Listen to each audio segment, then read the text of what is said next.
a trace of pleasure. Pag hindi mo ako pinakawalan, ipuputo ko ang baril na to. Pati sinay nilason mo ang utak niya. Tigil mo yan, baka makalapit mo yung baril. Talagang kakalapitin ko!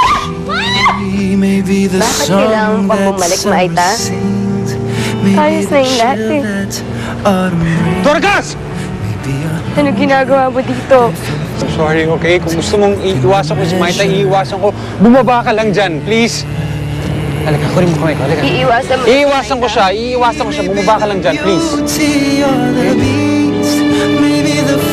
Akong gagawa ng paraan kahit anong gagawin ko. At pangako ko sa'yo, makikita ulit kayo ni Mark. Minsan na ako nawala ng anak ng dahil sa'yo.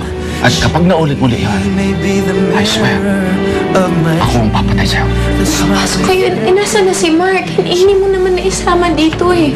Hindi nga, nakapasok na nga kami. Kaya lang, pagtingin ko nasa harap ko nga si Donald. Mark, halika ganito yun. Pasok ka na.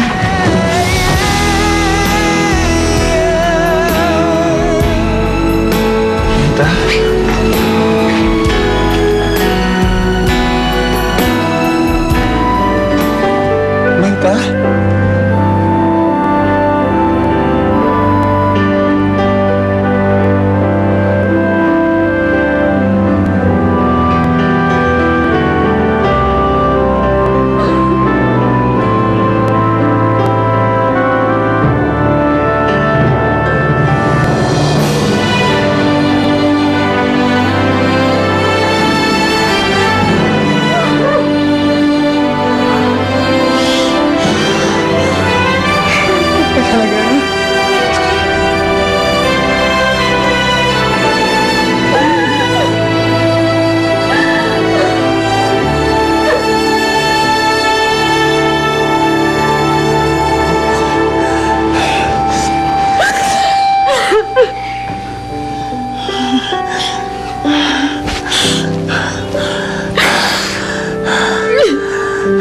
Mabuti nakatago ako sa kanila. Eh, nakalusot ako. Sana po hindi na tayo makikita ulit. Akala ko din eh. Akala ko hanggang sa panaginip na kita mayayakap. Akala ko pumalpak yung plano ng tiyaan niya. Naku, muntik na talaga Maita. Kasi nga, bigla na lang, pagtingin ko nandun sa harap mo si Donald. Eh, naku.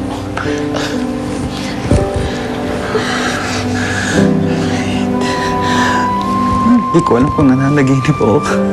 Hindi ako makapaniwala na buhay ka, Maita. Pero nandito ka, oh. Inahawakan kita. Totoo ba to? Alam mo, ilang beses ko ang tinangkang lumapit sa'yo. Pero hindi ako makalapit-lapit. Damig-damig kung dapat ipaliwanag sa'yo. Damig kung dapat sabihin. Sinabi sa akin ni Anya ang lahat. Tungkol sa aeroplano. Kung paano ka nakaligtas at kung paano ka ikinulong ni Donald dito. Napakawalang hiyan ang taong yun. Nandito na ako. Nandito na ako. Ilalayo kita sa lugar na to.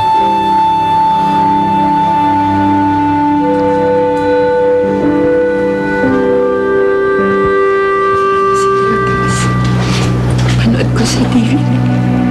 Nagkakasalamat ako kayo.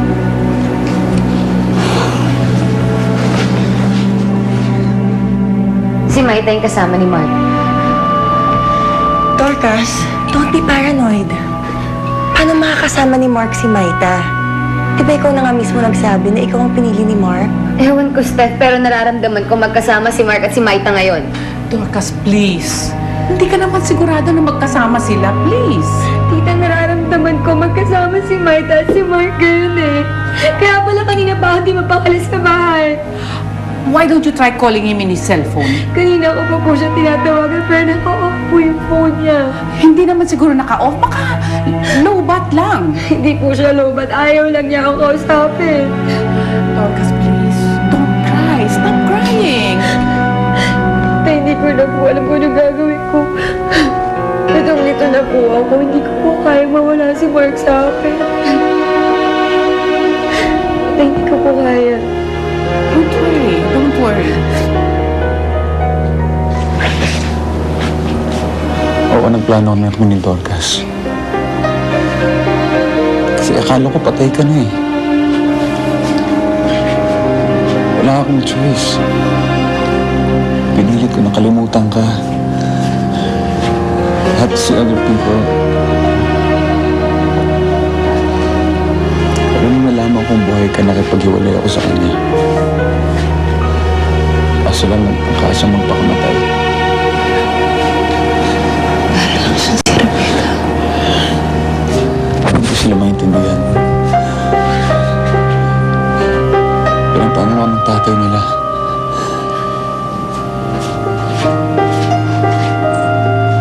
Sabi ko kay Dor kasi pag makikipagbalikan ako sa'yo, hindi ko na mahal si Maita. Wala akong choice. Huwag kang mag-alala, Mark. Hindi naman kita masisisi sa naging desisyon mo. Ito dapat malaman mo. Minsan, hindi ka nawala sa puso at isipan ko.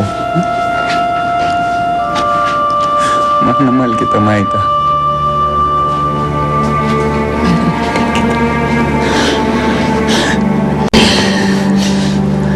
Pero, anong desisyon mo ngayon kay Dorcas? Kapusapin natin siya. Papaliwanag natin ang sitwasyon natin. Maunawaan niya na ikaw ang mahal ko. Ikaw lang ang mahal ko.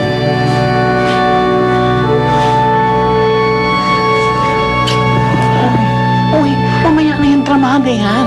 Ang mabuti pa umalis na tayo rito bago bumalik yung tao ngayon. Halika na. Ang inay? Paano ang inay? Tutulog pa siya. Babalikan ko na lang siya at paliliwanagan. Mabuti pa, importante tumakas tayo ngayon. Dali.